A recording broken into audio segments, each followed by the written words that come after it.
90 के दौर में मुंबई की एक छवि सपनों की नगरी के रूप में थी, तो इस छवि पर कालिक पोतने का काम वहां के अंडरवर्ल्ड ने किया। दहशत, खौफ, अनिश्चितता का एक ऐसा राज था कि मुंबई के मीलों दूर रहने वाले भी वहां जाने के नाम से डरते थे। फिरौती, हफ्ता वसूली, सरेआम कत्ल के साथ एनकाउंटर की खबरें भी छाई रहती थी। मुंबई के इस परिदृश्य को कई फिल्मों के माध्यम से भी दिखाया गया, जिनमें गैंग्स, अंडरवर्ल्ड डॉन और पुलिस एनकाउंटर स्पेशलिस्टों के उदय को भी दिखाया गया था। इन सभी के केंद्र में था दाऊद इब्राहिम। तो दोस्तों, नेटफ्लिक्स की ताजा crime documentary Mumbai mafia police versus underworld उसी काले दौर को पुलिस के नजरिए से दिखाती है कि कैसे मुंबई की सफाई के लिए उन्होंने काम किया। तो आइए इस डॉक्यूमेंट्री को एक्सप्लेन करते हैं। तो वीडियो को शुरू करते हैं, और अगर वीडियो अच्छा लगे तो वीडियो को लाइक जरूर कीजिएगा, और इसी तरह के वीडियोस पाने के लिए आप हमारे इस चैनल को सब्सक्राइब भी कीजिएगा, ताकि आपको इसी तरह के लेटेस्ट और फ्रेश कंटेंट मिलते रहे। तो शुरुआत होती है मुंबई शहर से, एक ऐसे शहर से जहां पर किसी के भी आने जाने पर पाबंदी नहीं है और ना ही कोई पूछने वाला है कि कौन कहां से आया है। और इस डॉक्यूमेंट्री का मुख्य नरेशन के रूप में एनकाउंटर स्पेशलिस्ट प्रदीप शर्मा के जरिए पेश किया गया है। यह पार्ट काफी दिलचस्प है।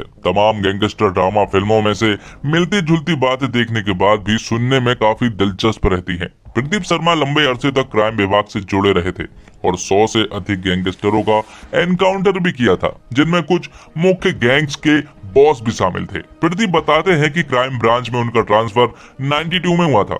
वो बताते हैं कि मुंबई की हर चौल में उनका एक खबरी था। अब आगे में मिंटी तेजपाल को दिखाया जाता है, जो कि एक राइटर और एक जर्नलिस्ट है, जो कि हमें बताते हैं कि 92 में मुंबई के हालात काफी ज्यादा बुरे थे, जहां पर कि कहीं भी कोई भी गैंगस्टर किसी को भी मार दिया करता था। जिसके बाद हमें रविंद्र आंग्रे दिखाए जाते हैं, जो कि प्रदीप शर्मा के साथ ही काम करने वाले थे, और वो भी एक एनकाउंटर स्पेशलिस्ट थे। साथ ही ए खान को भी दिखाया जाते हैं, जो कि एडिशनल कमिश्नर थे, जिनकी पोस्टिंग मुंबई में हुई थी, और इन्होंने ही सबसे पहले दाऊद इब्राहिम को ढूंढने का काम शुरू किया। अब आगे में तेजपाल दाऊद इब्राहिम की डी कंपनी के बारे में बताता है। वो हमें बताता है कि दाऊद इब्राहिम की डी कंपनी एक बहुत बड़ी गैंग थी, जिसमें लगभग 25,000 से ज्यादा लोग काम किया करते थे, और उनका सबसे मुख्य काम था हफ्ता वसूलने का। अगर शहर में रहना है तो हफ्ता तो देना पड़ेगा, चाहे वो बिल्डर हो या फिर कोई फिल्म स्टार या फिर कोई छोटी मोटी दुकान वाला, सभी को हफ्ता देना पड़ता था। दाऊद का हाथ छोटे छोटे कामों से लेकर बड़े बड़े कामों तक था। स्मगलिंग से लेकर क्रिकेट और बॉलीवुड में तक उसका हाथ था। कहा जाता है कि बॉलीवुड में लगभग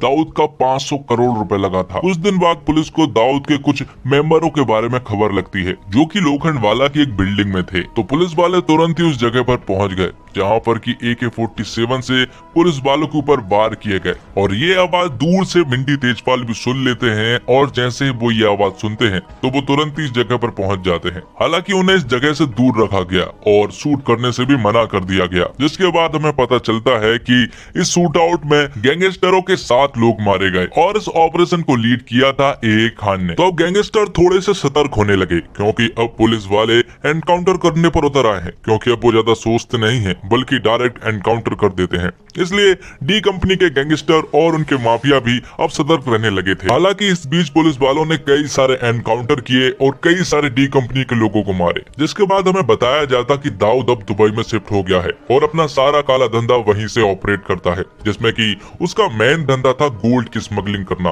वो दुबई से गोल्ड की स्मगलिंग इंडिया में किया करता था, जिसमें कि उसे इंडिया की अपेक्षा 25% का ज्यादा मुनाफा होता है। जिसके बाद 92 का एक खौफनाक दंगा दिखाया जाता है, जिसमें कि पुलिस वाले उन्हें रोकने की कोशिश भी कर रहे थे। हिंदू मुस्लिम के इन दंगों में पुलिस वाले उन्हें रोकने की कोशिश करते हैं और लाठी चार्ज भी उन्हें करना पड़ता है। और कहा जाता है कि इस दंगे के बाद से दाऊद इब्राहिम ने अपने बिरादरी वालों को हथियार से लैस कर दिया था, जिसके बाद मुंबई का नजारा एक खौफनाक मंजर की तरह बदल गया और पूरा मुंबई शहर धुआं धुआं हो गया। और अब पुलिस वालों को भी कुछ समझ नहीं आ रहा था, क्योंकि शहर में ऐसा नजारा पहली बार हो रहा था, और ऐसी चीजें भी मुंबई शहर में पहली बार हो रही थी। उन्हें किस तरह से कंट्रोल किया जाए उन्हें नहीं मालूम था। आगे श्रीकांत देसाई को दिखाया जाता है, जो कि दाऊद का एकदम मेन आदमी था, और कहा जाता है कि सभी लोग श्रीकांत को मामा कहकर बुलाते थे, जो कि विदेश से आने वाले स्मगलिंग हुई चीजों को अपने पास डिलीवर किया करता था, और इसका अड्डा था एक हवाई अड्डा। लेकिन कुछ दिन बाद पुलिस वालों को श्रीकांत के बारे में पता चल जाता है,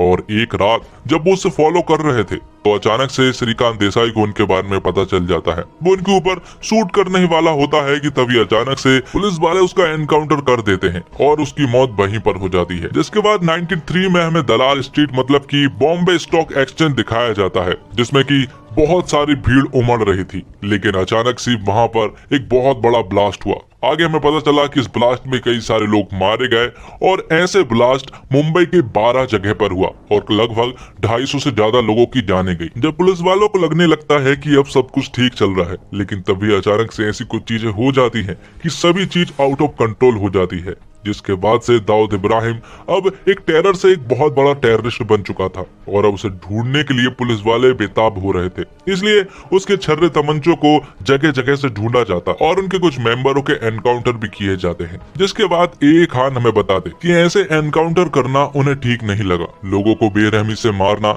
चाहे वो सही हो या फिर गलत, उन्हें अच्छा नहीं लगता था। हो सकता है उनमें से कुछ लोग बुरे हों, लेकिन ऐसा भी हो सकता है कि उनमें से कुछ लोग अच्छे हों। इसलिए उन्होंने जल्द ही वॉलंटरी रिटायरमेंट ले लिया और ये उनका अपना खुद का डिसीजन था। जिसके बाद हमें कुछ पुलिस ऑफिसर्स को बताया जाता है जिन्होंने की कई सारे एनकाउंटर्स किए हैं। उनकी गिनती काउंट हो रही थी, लेकिन इन गिनती में सबसे आगे नाम था प्रदीप शर्मा का, जिन्होंने अब तक की 87 एनकाउंटर कर चुके थे, जो कि पब्लिक के लिए एकदम हीरो की तरह थे। जिसके बाद रूपिन शर्मा को दिखाया जाता है, जो कि सीबीआई के एक डायरेक्टर थे। वो हमें बताते हैं कि गुलशन कुमार की मौत के पीछे भी दाऊद इब्राहिम का हाथ था। वो हमें बताते हैं कि गुलशन कुमार को बेरहमी से मारा गया था उन्हीं के घर पर। अब आगे दाऊद इब्राहिम के एक मुख्य आदमी यानी कि अबू सलीम के बारे में पता चलता है। दरअसल पुलिस वालों के पास एक मेल आया था और मेल के द्वारा पता किया गया कि वो पुर्तगाल में है। इसलिए पुलिस वाले तुरंत ही पुर्तगाल पहुंचे, जहां पर कि अबू सलीम ठहरा हुआ था। वहीं से पुलिस वालों ने उसे अरेस्ट किया और इंडिया तुरंत ही डिपोर्ट किया। इन सब के बाद पुलिस वालों के ऊपर कुछ ऐसे चार्जेस लगे कि उनका बचना नामुमकिन था,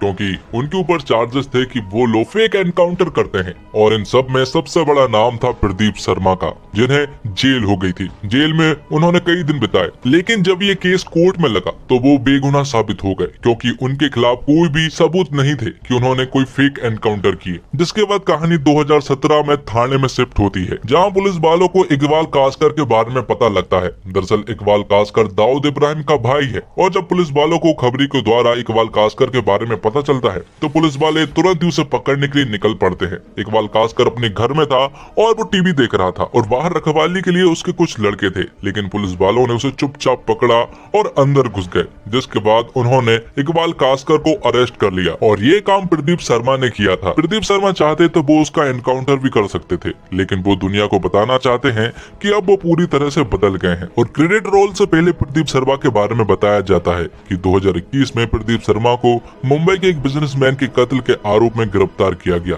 वो जेल में है और ट्रायल शुरू होने के इंतजार कर रहे हैं। जिसके बाद रविंद्र आंग्रे के बारे में बताया जाता है कि उन्होंने 2018 में कांग्रेस ज्वाइन कर ली थी और लोखंड वाला सूट आउट से चर्चा में आईपीएस ऑफिसर ए खान ने रिटायरमेंट के बाद सिक्योरिटी एजेंसी बना ली थी और 2022 में उनका निधन हो चुका था। और दाऊद इब्राहिम के बारे में किसी को भी कोई न्यूज नहीं है कि तब से वो कहां पर गायब हुआ। अब तक वो जिंदा है या फिर नहीं, ये किसी को नहीं मालूम। इस डॉक्यूमेंट्री में रियल फुटेज और नाट्य रूपांतरण का कॉम्बिनेशन अच्छा है, जिससे दिलचस्पी बनी रहती है। तो दोस्तों, उम्मीद करता हूँ आपको ये वीडियो पसंद आई होगी। वीडियो पसंद आई हो तो वीडियो को लाइक जरूर कीजिएगा और इसी तरह की वीडियोस पाने के लिए आप हमारे इस चैनल को सब्सक्राइब भी कीजिएगा, ताकि आपको इसी तरह के लेटेस्ट और फ्रेश कंटेंट मिलते रहे। और आप अगर इस डॉक्यूमेंट्री को देखना चाहते हैं तो डिस्क्रिप्शन बॉक्स में दी हुई लिंक पर क्लिक करें और इस डॉक्यूमेंट्री को आसानी से देखें। धन्यवाद। जय हिंद, जय भारत।